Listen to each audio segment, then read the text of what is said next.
Welcome back, everybody. Welcome back to the canyon. Welcome back to a collision of thoughts and reality. I have spoken of the chignon, of the hairbun, and they're pretty great, even when they were tried in the rock beasts, which didn't work super great. And like the bead, the bead doesn't hold. Right? There's too much hairbun trapped in there. So I got thinking, it's so difficult to mount them on some rims. Some of them, it's a fight.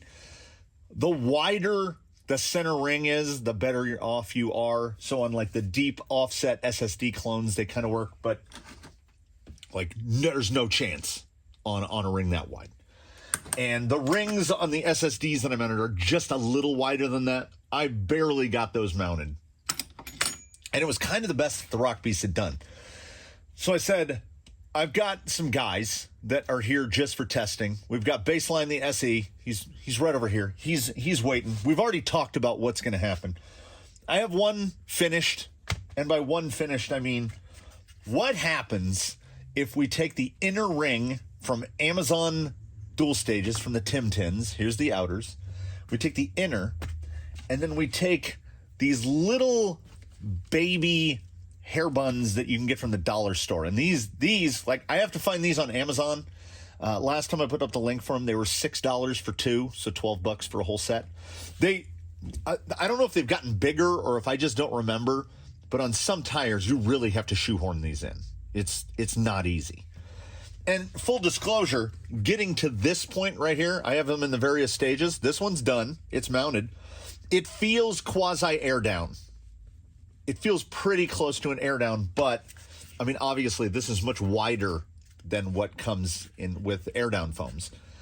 But also this part in an air down is much bigger. It's like that wide and it kind of wraps around.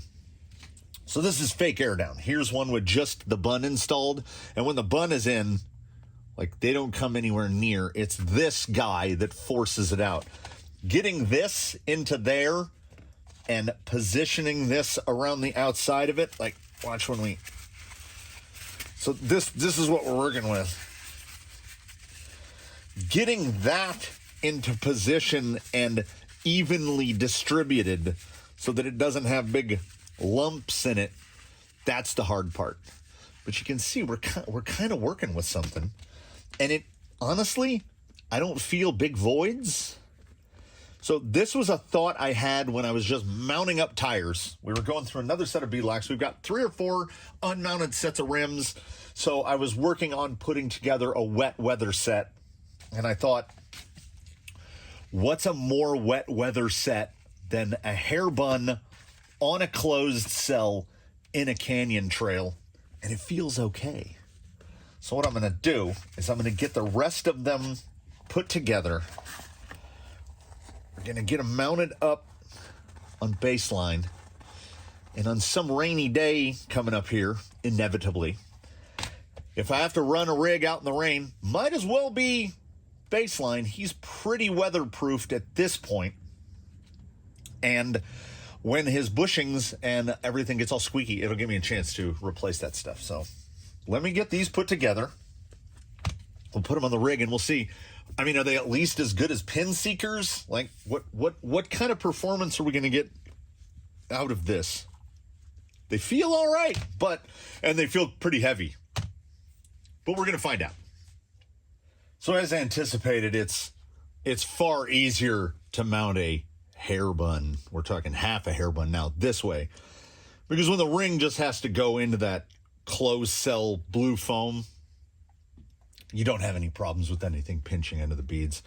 We got there's a little pooch. There's a little hollow because the hairbun isn't as wide as the blue closed cell.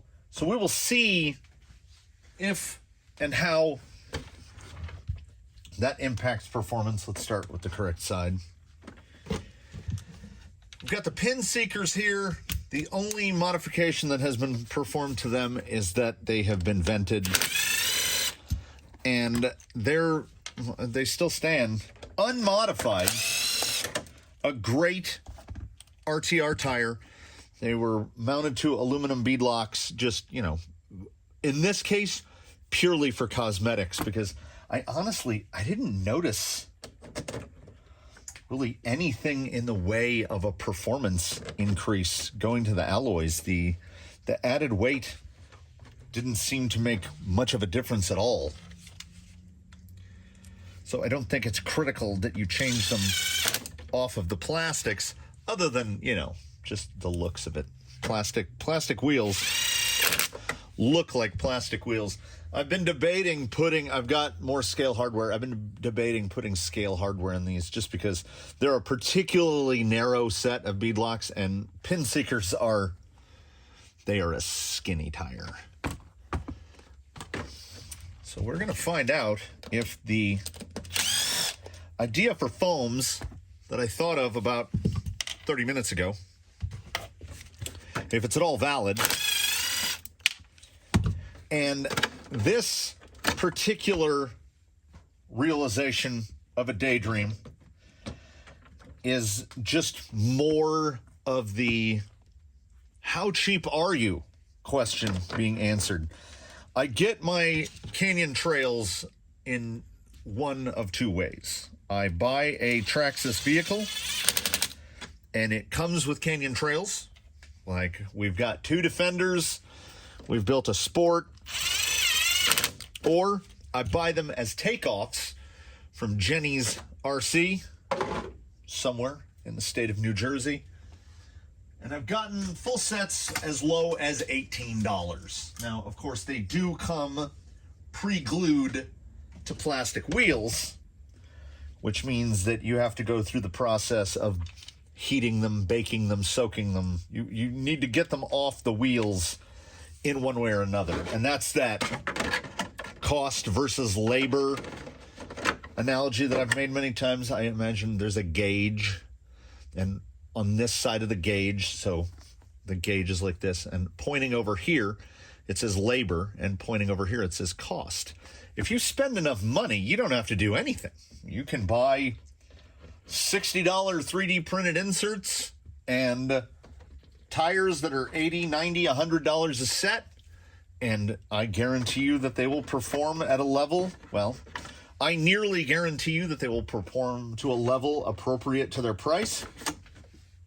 Or you can spend $18 on a set of canyon trails. It's about $20 for a set of 4 of the dual stages to get the blue, and then $4 for the outers. So we're at what, $42 for a set? And you can get them less. You can buy more dual stage at a time. You can get lucky at, no, I'm sorry, I take that back. Those Hairbuns were 2 for $1 on the little ones, one little card. And I had to go to a number of dollar stores. Those have been hanging on a peg for a while with me trying to figure out where am I going to put these to test them out, because they're pretty small. Like, they're even too small to put in, say, a class 1. So this came to me as if out of nowhere. I mean, they feel like rocks compared to even the pin seekers. But there's only one way to find out if this random idea is something worthy of pursuit. If it shows any promise, I'll have affiliate links to the relevant parts, as it were. You can get the Hairbuns on Amazon as well. The only ones that tend to be hard to come by are the big boys. They go out of stock all the time, and it's generally only 1 or 2 sellers selling them. I see the little ones. I think these are medium size. I see them everywhere. So let's go make Baseline do what he does and test random crap. On the way out to the course, I thought, oh, there's some puddles out there. I can hit some puddles. We can get some wet tire experience. I didn't do a full check, but the sun came out enough today pre-rain to dry up all the puddles.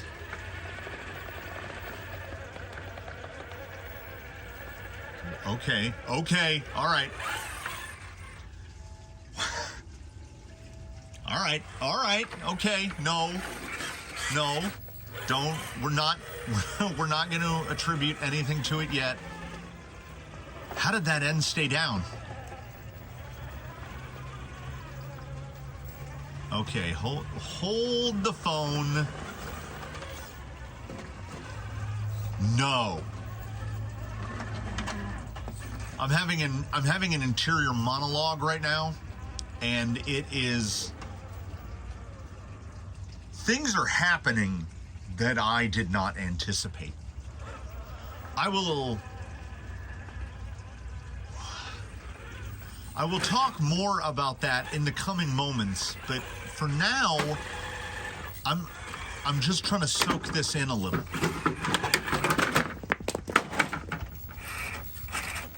Well, that's a bad place to be.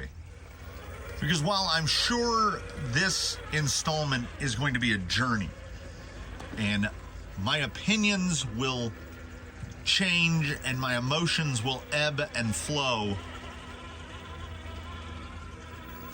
I'm just like, you know, the dog, the suspicious dog?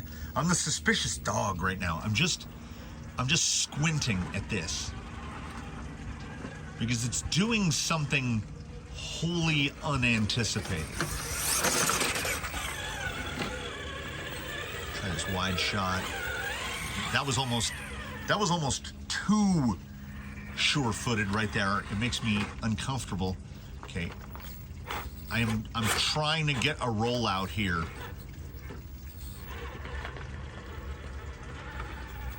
Are you kidding?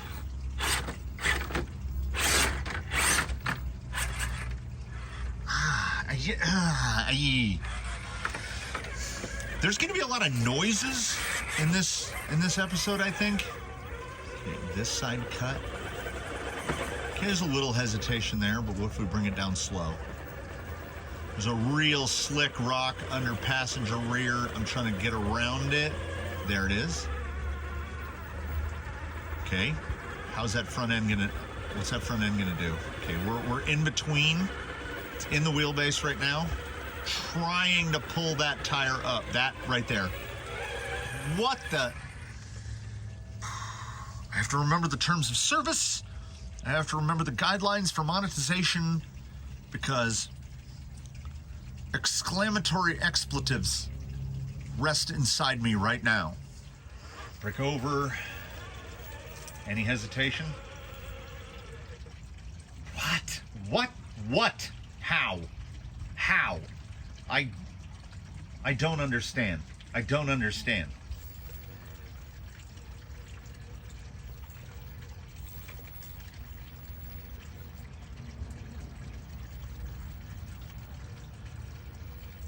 I still wish I could run two less teeth on the pinion. I'm turning fully up. Okay, right there. That's a typical drop in right there. But it's holding. I think we're looking at a rollout here. I want that rear end down. I want it, there's that rock right behind the rear tire. I want it like parallel to the bottom of that. So this line entry was not optimal.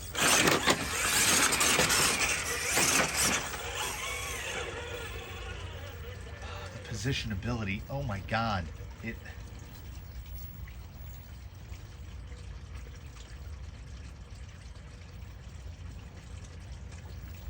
Is that going to pull up, or is that going to push nose too high and roll out? Oh, dig right there. Dig would get her done. There it is. We do fake dig, which is a tiny bit of reverse.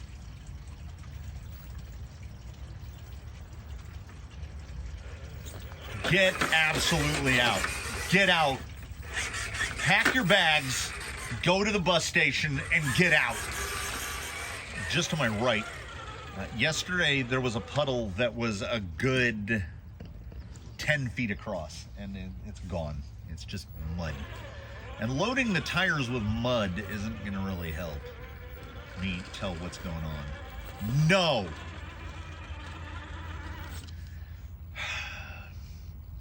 I need to illuminate. That rock that he's sitting upon right there, this little section right here, I could dig through the archive and look at footage of countless rigs, the test of breakover. They get over right here, and then right here, because there's not enough grip for the front end, the rear end will just kind of spin against the face of the rock. I can just do it over and over again with one hand. Just, there. No, is it still gonna do it? That's the best breakover tire performance of any tire that's been on this rig yet. And not tire. What's inside the tire? Because the tire is a canyon trail. That positioning right there is absolutely perfect. That's precisely where I want to be. It's just, does it have enough, does the tire then have enough grip? Nope, that's too wide.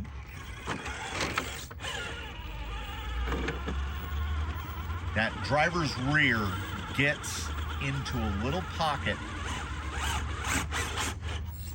But the ability to position and positionability of a tire, the ability to repeat a line, the ability to choose what angle of attack I want. Right there.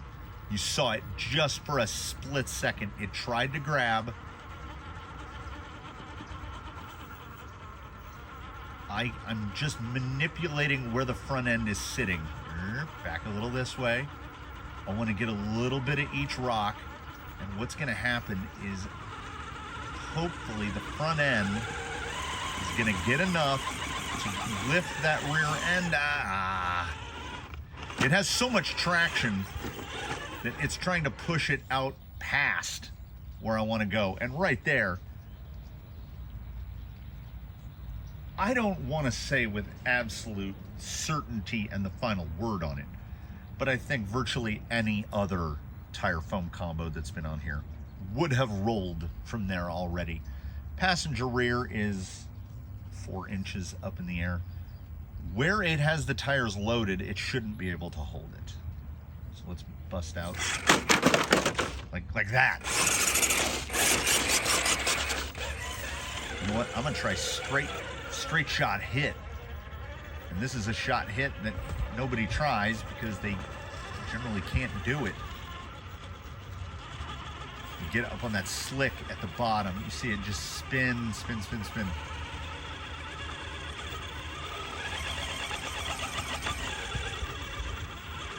I don't want to go too far to one side. Oh, it's so close.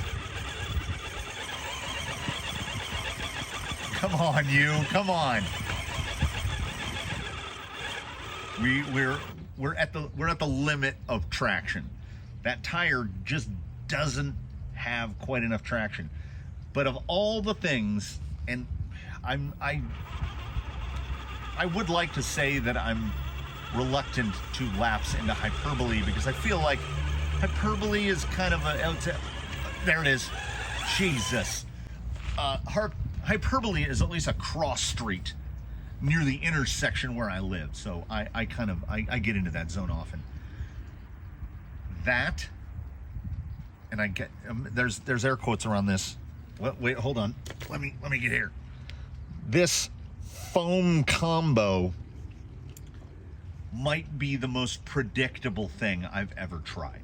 And please do take into consideration as this is transpiring that this is a full, I'm turned down right here. So this is rollout behavior. Like almost like I'm trying to induce a roll. Keep in mind the whole time that what is keeping that rig off the ground in entirety costs less than a set of Proline dual stages. Tires and the two foams cobbled together. Look at that rear just settle back down. I see no, I'm at full lock. I'm holding the wheel all the way to one side because I want to stay at that steering attitude to see where this thing is. Now I have too much. I had to take steering out because it was turning down too much. So I'm going to turn down. I want to get the rear end up a little higher. I can feel how light driver front is. Now, the ability to be flat on that side hill and turn down, to point the wheels down the hill, you generally cannot do that because it's going to kill the contact patch. It's going to cause the cross weight to shift, and the load is going to go to the tire that is in the place where you don't want the weight to go. It's going to move off the high side into the low side. It's just going to transfer. I feel like this angle doesn't really show what's happening, because what's happening is this side face is 45 degrees and up. So right now the rear end is on about 45 degrees. The front is closer to 50. And now you can see that driver front starting to disappear behind a little lip. Ordinarily what we'll do is steer down a little, try to fit in between the lip and that gray rock with the white stripe. But we're not gonna do that. We are going to go straight at it. I'm just looking at what the deformation on the tire looks like.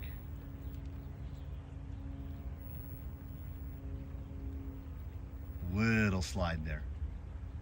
Okay, as you can see now, so we're at about half flex on a side hill, and this right here is a near perfect illustration of why an excessive amount of flex is not desirable. We're generally shooting for about a tire's worth of flex or less. There are rare instances, sure, where you can go beyond that, but like just take a look at a Vanquish Phoenix. A Phoenix might have 3 inches of flex in it, and they are eminently capable. This is an SE with stock suspension all the way around. I haven't so much as changed the oil. Now I've gotten it driven in to where that is really light on that high side tire, which as one would expect. So we're going to gingerly try to get past it. And now it's going to pull the rear end into it right there. You can see it. I think the camera's picking up enough. You can see driver rear. Driver rear is not touching the ground. I can see daylight under the driver rear. So we're in a 3-point stance right now. All the load is on passenger front. And that load here is either going to transfer, which is what is going to happen 95% of the time in this situation, or we're going to see some sort of Tim Tin hairbun, dual stage hairbun magic, which will have to be the equivalent of CG alchemy to not roll this out.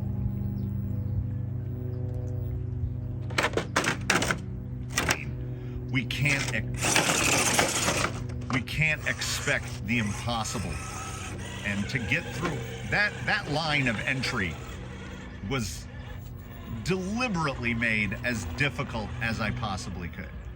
And he's just going to transition right back into the same spot. But because he's tailed down, we can just take this at full lock. I feel it does not feel unsteady in the least. And right here, this is a bad point of weight transfer again. We've moved from one bad point of weight transfer to another. Right there, all the load is shifting to the low side. Just take a little steer angle out of it. I was at full lock. All we got to do is get that high side tire off that rock like that, and we're through. So we moved to Daphne's third. You see, it looks like he's driving into an arrowhead. So we're moving into this arrowhead right here. And the goal is to go in between, let me point with the antenna, between there and there. We want to go right like that. Just a little dog leg left. But the problem is the shape of the overhangs tends to shuttle everyone out wide right. There are a lot of little intermediate steps in this. He's already exhibiting more traction than ordinary. It's just that right there. You don't have a ton of traction with the front end, and the rear has to overcome that big lip. See, trying to get, I need to back up a little. All right, there's right above the point of the driver's corner of the hood. You see that little triangle of rock. That triangle of rock is kind of the key. That is the key to making this. You need to use that triangle, but not get too far into the tail stand. Once it's shuttled out right, wide right past it there, it's really hard to bring it back. Very low wheel speed. There it is. Okay. I want more of that left push. It's because I'm trying to clear this in what is perhaps one of the most difficult, like sticking as close to that as possible. That's why this is Daphne's third, because Daphne can hit that corner and just pull through. So we'll give him a shot at the left side. And they've got plenty, absolutely plenty. Honestly, that was remarkable, that pull of that line right there. Particularly knowing what's under the rig and what's inside the rig as well. Positionability is as good as anything. There it is, right there. Absolutely perfect. Letter perfect. At some uncertain point in the future, I will have to test this exact combo. These are going to stay mounted up just like this for the foreseeable future, as I appear to have somehow, inexplicably, captured lightning in a bottle. I have no reasonable explanation for how this tire foam combo, is it going to pull that? Is it going to pull that? Performs as well as it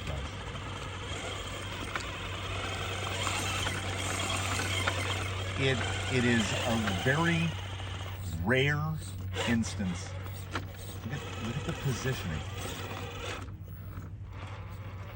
I can catch virtually every roll. I know exactly when it's going to roll. The predictability and the positionability is nuts. This is just break over. His belly's too long, so I'm trying to position myself. I was trying to position myself more to the left. This is a section that for many tires is particularly difficult because this is river rock. Can you get out of that, little guy?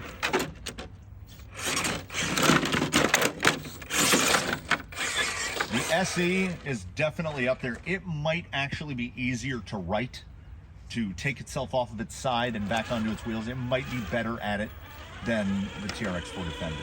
It was my crowned king of that function. So this is a thing, all right? If I'm going to summarize, and I'm going to, there's no possible way I could guarantee. Rewind. Results may vary, because I have no reasonable explanation for why this works as well. There's a gap. There's a palpable gap in the sidewall where there's just nothing. There's just a little void there because the blue inner foam is wider than the Hairbun. So I would think, oh, that slack is going to pull up, and we're going to roll out of everything, and it's not going to side hill. It side hills like a spider. The low speed is nonsensical. I can give it effectively steady state throttle and just tiny little steering inputs and position it wherever I want it to be. So let's see how did that not fall? So we go to the extreme expression of this, and we go to the step. Okay, nobody can. Is it going to do it? I was going to say nobody can low speed onto the first step, from the flat onto that step. Nobody can put their rear wheels where his front wheels are right now without a bump.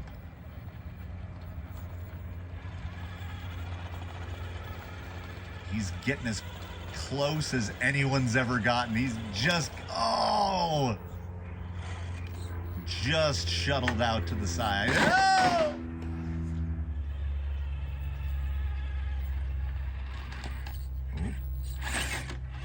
So we haven't even tried the bump yet. I want to give it one more little shot at the low speed. It's just getting that flat belly past it. Let's try a half bump.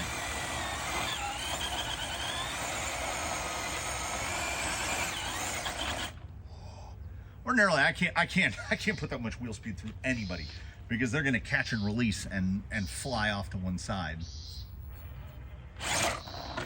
Oh, little too much hesitation, little trepidation. Yep.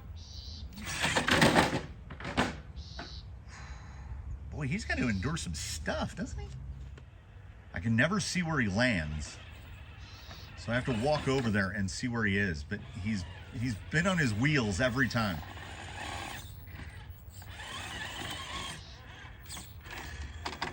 That's a poor approach, my friend.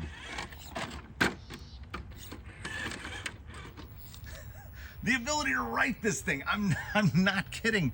You point a wheel down, you give just a little bit of throttle, and he's like, oh, back on my wheels? Don't mind if I do. No added weight, not a gram. So as we line him up for one proper bump shot at this, there's that low speed.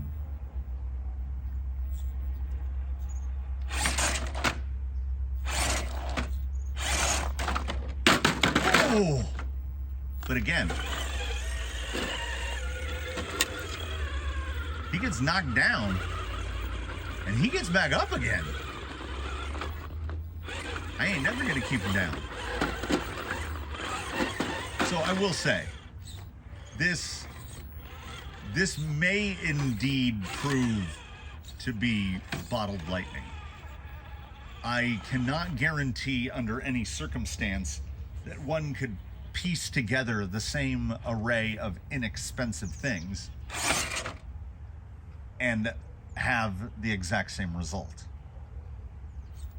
But this guy, the trick is you got to get right out on the lip, right here, and then you're up. He did that as easily as anyone in my estimation has, including a Rift converted to a crawler with a near 16-inch wheelbase. So if you go ahead and spend the damn near $22 required to outfit some Canyon trails in this way, or whatever tire you want to put it in, I think any 465 would probably work. Canyon trail's a little wider than some, so that might help, that might hurt. I don't know. Can it get better? I don't know. But if you choose to do it, again, my goal here was to assemble a tire foam combo that I could drive in the rain. And where we arrived, accidentally and incidentally, is the best Canyon Trail foam combo I've found to date. Which of course makes me not want to drive them in the rain. Although, you know, I've got a set of Hairbuns that have been in tires getting beaten up for well over a year, and they work great. So I don't think Hairbuns really break down. And then we've got a big solid closed cell inner. Look how certain they are.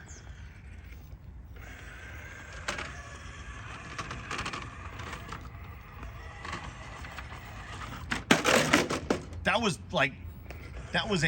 a torque flip.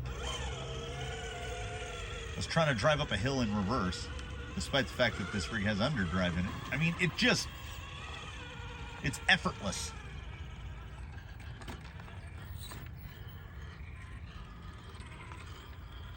There's no foam roll at all. So naturally, I have to take these away from him. They can't be his everyday tire, because the purpose of Baseline, his purpose in life, is to test the things. He's a tester of things. And if I test them on these, with how good they are, I can't really establish how good something is. Because I'm like, what if it's just a really good foam tire interface going? Just like it's nothing at all. So he gets to go back on pin seekers, and these will get moved around and other things will try them, and they'll go here and they'll go there. But I can definitely say, I live by the philosophy that a result is a result, and I came out here expecting nothing and got something really, truly hyperbole street amazing. I have absolutely no complaint about that foam setup. I keep trying to put it into places where I'm like, this'll mess it up. That's why I'm trying to get into this little notch right here. That one. Then straight over. Are we going to clear it?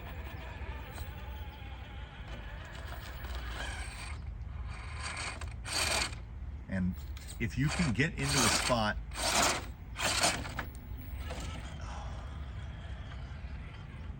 recommended, everybody. Stamp of approval. Dual stage Hairbuns. Who knew it was a thing? Thanks for watching. Comment below, please do. Like if you liked it, subscribe if you haven't. We do offer channel memberships to offer more shenanigans like this. That's how I can go to the dollar store and buy Hairbuns. Woohoo! Thanks again for watching, everybody. I'm going to wrap it like there. I requires further investigation. They can't be this good, right? They can't be. Well, hopefully between now and then we'll find out. So I'll see you in the next one, and I hope in the meantime, as usual, you do your very best. Have a good one, everybody. We will see you next time. That's a threat.